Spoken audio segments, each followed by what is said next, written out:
देवळात गेलो तो मध्ये, तिथं विठ्ठल काही दिसेना, रखमाई शेजारी नुसती वीट. मी म्हणालो राहिलं, रखमाई तर रखमाई, कोणाच्या तरी पायावर डोकं ठेवायचं. पायावर ठेवलेलं डोकं काढून घेतलं, पुढं मागं आपल्यालाच लागेल म्हणून, आणि जाता जाता सहज रखमाईला म्हणालो, विठू कुठं गेला, दिसत नाही.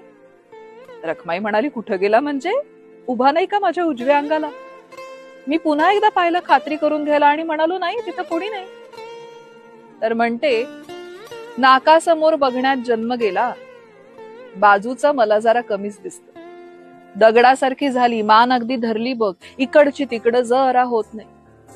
कधी येतो, कधी जातो, कुठं जातो, काय करतो, मला काही ठाऊक नाही. खांद्याला खांदा भिडवून नेहमी बाजूला असेल विठू, म्हणून मी पण बावळट उभी राहिले. आषाढी कार्तिकीला इतके लोक येतात नेहमी, मला कधीच कसं कोणी सांगितलं नाही. आज एकदमच मला भेटायला धावून आलं 28 युगांचं एकटेपण. 28